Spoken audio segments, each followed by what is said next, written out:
Hello and welcome back to another episode of Team Fight Analyzed. As always, my name is Laser and today we got a fight on Dragonshire.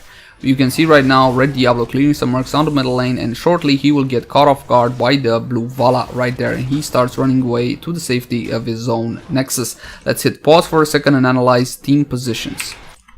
So right now on the middle lane, like I said, Diablo is getting chased. Sylvanas is gonna come and try to help him, try to get the Vala off him.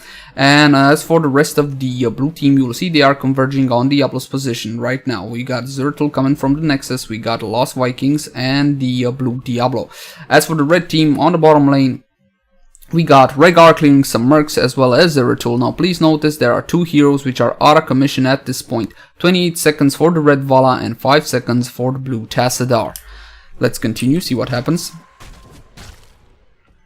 Alright, so the blue Diablo there caught up to Sylvanas. Red Diablo tried to help and now they are in full retreat, trying to make it out alive. Pause. You can see now that Red Diablo did another mistake right here. He used his ultimate, his Apocalypse, trying to get his aggressors off his back. Obviously this gave ample time to the blue team to step out of the AoE. Let's continue. The AoE only hit one Lost Viking.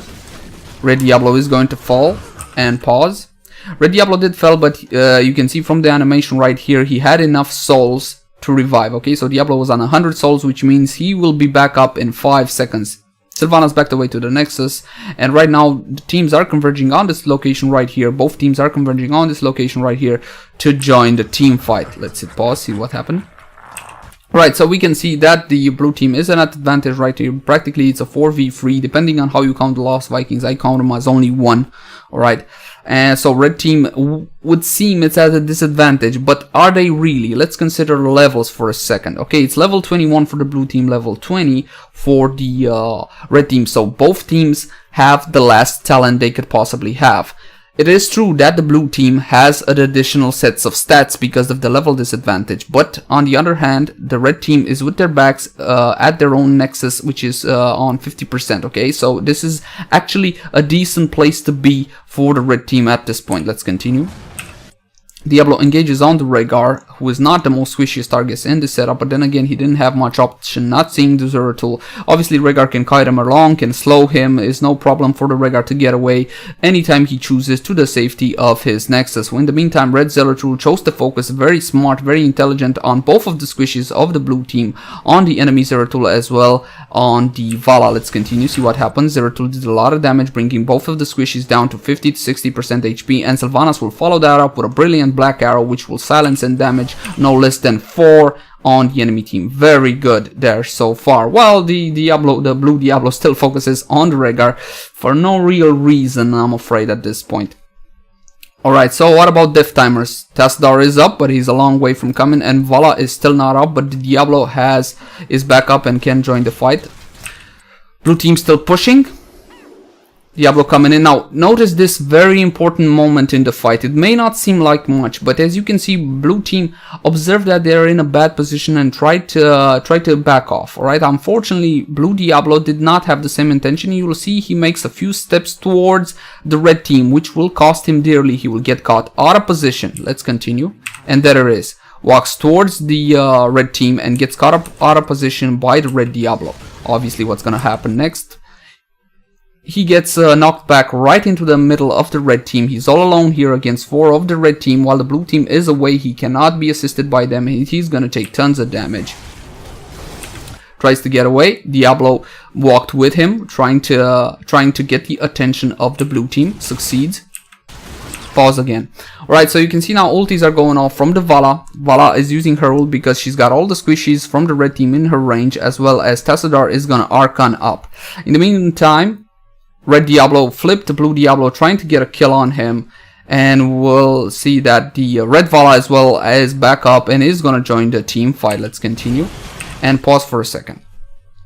Alright, so right now blue Diablo died. Okay, the tank on the blue team has died, and you will see that the focus of the blue team, because red Diablo was the closest target, they will focus on him. Okay, they will focus on the tank. Take a look at positioning. Blue team is in perfect position to attack the Diablo, the tank, while red team is very close to both of the squishies and they can nuke them down. Obviously, right now red team has a much better position to kill what matters. It's gonna be harder to kill a tank. They're gonna waste more spells, more time killing a tank than red team is gonna waste killing squishies. Let's continue. Focus is continue. Diablo goes down from the red team right here. And you will see that the Apocalypse is already spawning. Obviously, that's the level 20 talent from Diablo. Apocalypse does not trigger before the death of the Vala, the enemy Vala, the blue Vala right here. Everybody on the red team was focusing them down, and while here the Lost Vikings as well as Zeratul are not in a very good position to actually do anything about the red team. Pause and continue.